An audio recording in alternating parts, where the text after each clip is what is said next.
Aujourd'hui, j'ai fait quelque chose qui devrait te faire flipper si tu as un site internet. J'ai pris un paysagiste à Toulouse, 8 ans de métier, 50 avis, 5 étoiles, premier sur Google, le mec fait du bon boulot. Et j'ai posé une simple question à ChatGPT, c'est qui le meilleur paysagiste de Toulouse? Devine quoi, son site n'apparaît pas. Pas une seule fois sur 4 IA différentes, sur 16 tests, zéro citation. Pendant que ses concurrents, eux, sont cités 11 fois sur 16. Si tu as un site, tu t'es probablement jamais demandé si tu étais visible dans les IA. C'est ce que je vais te montrer aujourd'hui, comment j'ai fait le test, pourquoi son site n'apparaît pas, et surtout comment tu peux corriger ça en 30 jours. Avant tout, plantons le décor. En 2026, tes prochains clients ne tapent plus sur Google, ou en tout cas, ils ne tapent plus que sur Google. Ils demandent à ChatGPT, à Perplexity, à Claude, parfois directement à Google AI Overviews, qui leur sort une réponse sans qu'ils aient besoin de cliquer. 800 millions de personnes utilisent ChatGPT chaque semaine, et le truc c'est que la plupart d'entre eux prennent la réponse pour argent comptant.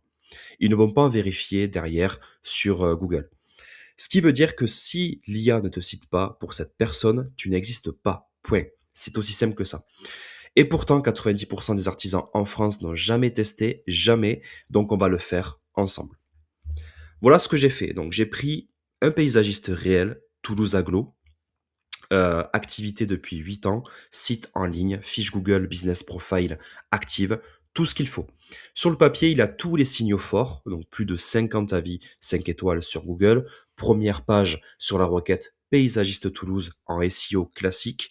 Le mec fait du bon boulot, ça se voit.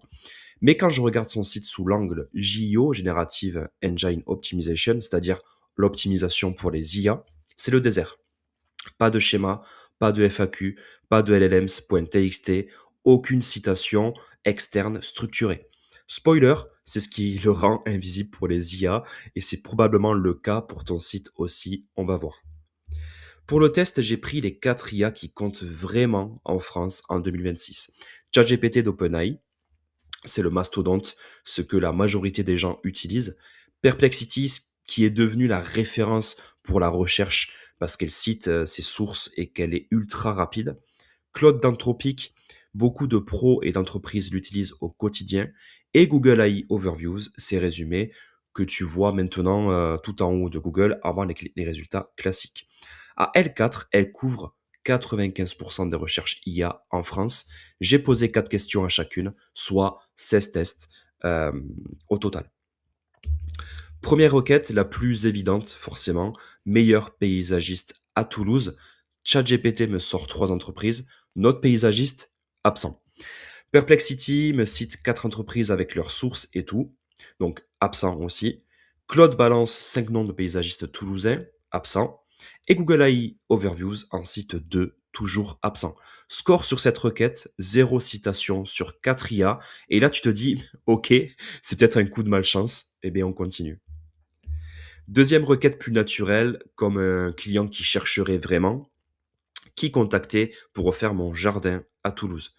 Cette fois, ChatGPT me cite 4 entreprises. Perplexity 4, Claude 6, Google AI 3. Au total, sur cette requête, les 4 IA mentionnent 17 noms d'entreprises de paysagisme toulousain. Notre paysagiste, toujours absent, sur les 4 IA, score 0 sur 4. Là, je commence à me dire, ok, peut-être qu'il faut plus cibler. On y va sur la qualité. Donc, requête 3, paysagiste avec bons avis Toulouse 31. Pour rappel, le mec a 50 avis 5 étoiles. C'est typiquement la requête où il devrait sortir. ChatGPT cite 3, Perplexity 5, Claude 4, Google AI 2. Et notre paysagiste, absent, encore. Pourtant, ces avis sont là sur Google accessibles, mais aucune IA ne les voit. Score 0 sur 4, troisième 0 d'affilée. Dernière chance, requête numéro 4, aménagement extérieur professionnel Toulouse. Une requête assez longue, B2B presque même, qui devrait avoir moins de concurrence. ChatGPT, 4 entreprises. Perplexity, 5. Claude, 5. Google AI, 3. Et notre paysagiste, tu connais la chanson, toujours absent. Score final 0 sur 4 pour la quatrième fois. Donc, on récapitule. 4 requêtes, 4 IA différentes, 16 occasions d'être cité. Le résultat, c'est 0 sur 16. 0. D'accord?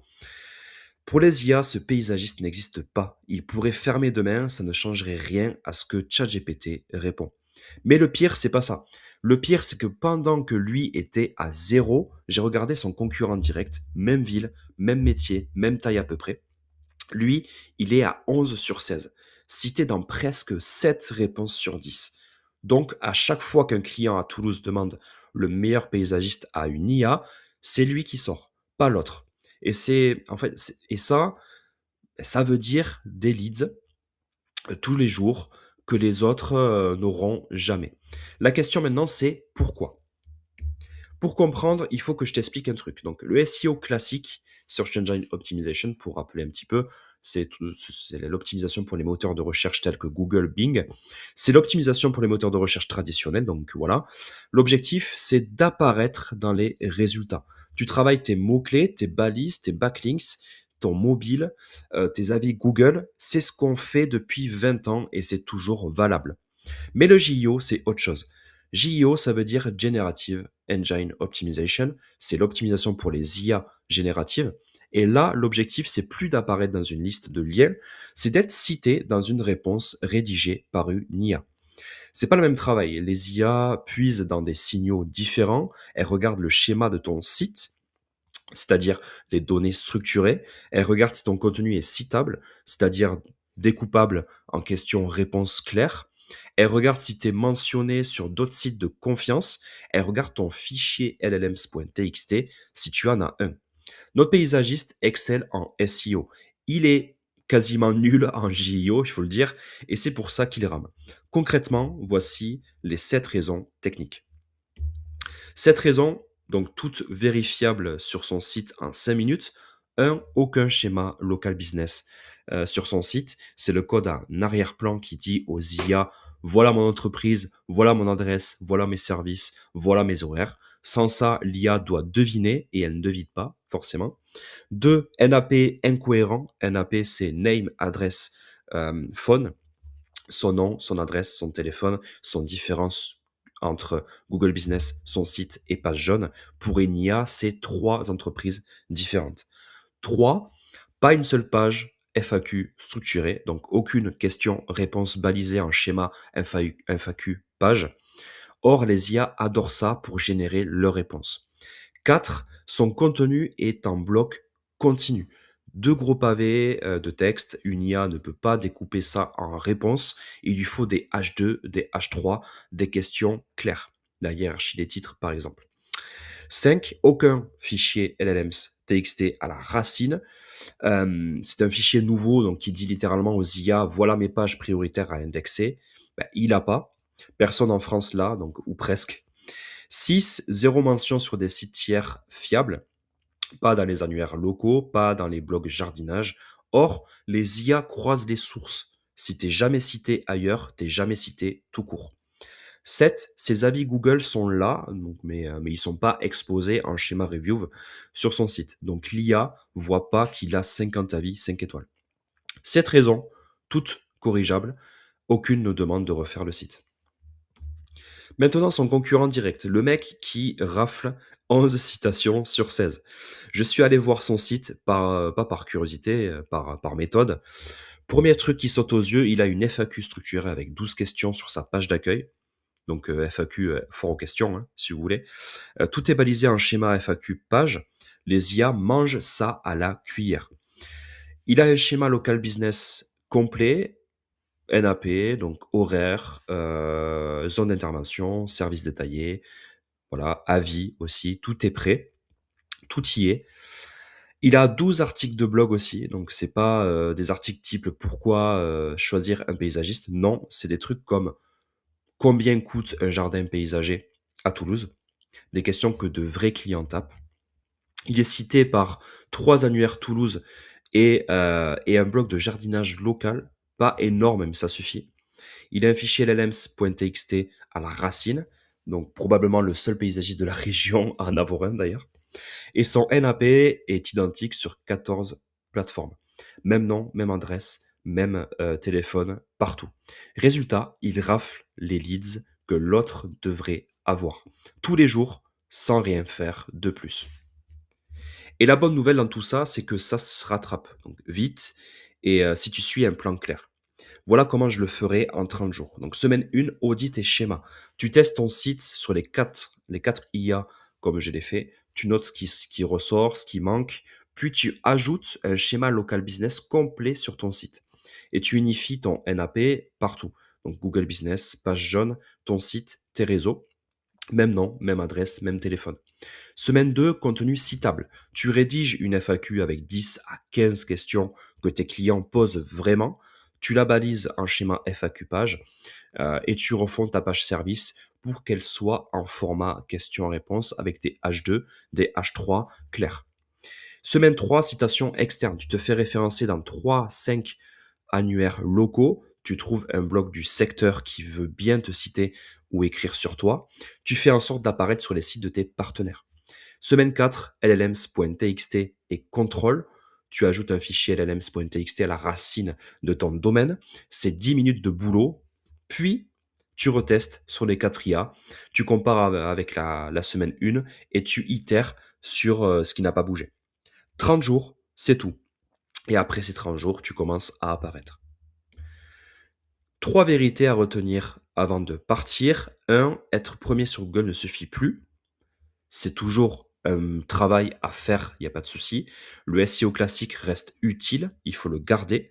Mais si tu n'optimises que pour Google, tu disparais des réponses générées par les IA. Et ces réponses, c'est de plus en plus comme ça que les gens prennent leurs décisions. 2, le JO n'est pas une option, c'est ce que ta concurrence locale fait pendant que tu dors. Chaque mois où tu attends, c'est un mois de leads cédés. Et à quelqu'un qui, parfois, fait moins bien que toi sur le terrain, c'est le truc le plus rageant. 3, la fenêtre est encore ouverte. Aujourd'hui, 90% des artisans ne font rien. Ils ne savent même pas que ça existe. Ceux qui s'y mettent maintenant en 2026 prennent une avance qu'on ne rattrape pas en 6 mois. Dans 2 ans, ce sera la norme. Aujourd'hui, c'est encore un avantage. Voilà, si tu as suivi jusqu'ici, tu as compris l'enjeu. Maintenant, si tu veux savoir où toi tu te situes, je te propose un truc simple. Tu m'envoies l'URL de ton site. Je teste sur ChatGPT, Claude et Perplexity comme je l'ai fait dans cette vidéo. Et je t'envoie une vidéo de 10 minutes avec ce que je vois et les pistes prioritaires pour corriger. C'est gratuit, c'est sans engagement. Le lien est dans la description. C'est mon Calendly. Tu prends 15 minutes dans mon agenda, je m'occupe du reste. Si tu as aimé la vidéo, lâche un pouce bleu, ça m'aide vraiment pour booster la chaîne. Abonne-toi si tu veux d'autres vidéos comme celle-là sur le SEO, sur le JIO, l'IA appliquée au business local. Et dis-moi en commentaire, tu as déjà testé ton site dans une IA, tu as eu quelques surprises, dis-le moi en commentaire. On se dit à la prochaine, salut.